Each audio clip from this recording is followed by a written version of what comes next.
জিবরিল আমার পরে উম্মতকে কে দেখা রাখবে?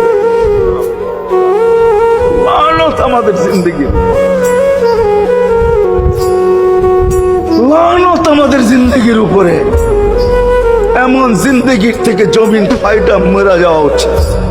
আমি তো মাঝে মাঝে বলি আমাদের জমিনটা উল্টায় যাওয়া উচিত, যে মৃত্যু সময় বলতেছে আমার উম্মতকে কে দেখা রাখবে। জিবরিল ছুটা গেছেন, ছুটা আসছেন, আল্লাহ জবাব পাঠাইছেন, লা আতরুকু উম্মাতাকা ফারদা ওয়ালা ওয়াহদা। বন্ধু চলে আসেন, আপনার উম্মতকে আমি দেখা রাখবো, আমি দেখা রাখবো। হায় হায়, সবাইকে সালাম দিছেন একবার বা দুইবার, সবার দুরুদ পড়ছেন তো আল্লাহ একবার বা দুইবার, সালাম পড়ছেন কোন নবী রসুলের উপরে একবার কি দুইবার। আর বন্ধুর সালাম প্রতি জুমা ইমাম আছে, খতিব আছে, ইমামরা একটা আয়াত পড়ে কোরআনের, ইন্নাল্লাহা ওয়া মালাইকাতাহু ইউসাল্লুনা আলান নবী ইয়া আইয়ুহাল্লাযীনা আমানু সাল্লু আলাইহি ওয়া সাল্লিমু তাসলিমা। এই আয়াত আমাকে অনেক কিছু বোঝায়।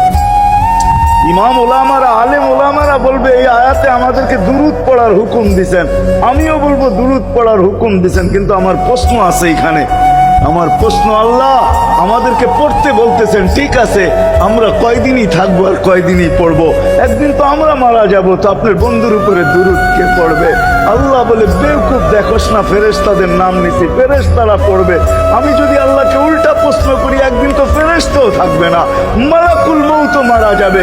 আপনি আরশের নিচে লিখেই রাখছেন, ইন্নী কাতাবতুল মাউতা আলা মান তাহতা আরশি আল্লাযী হাই লা ইয়ামুত ফাহুয়া ফাওকা আরশি।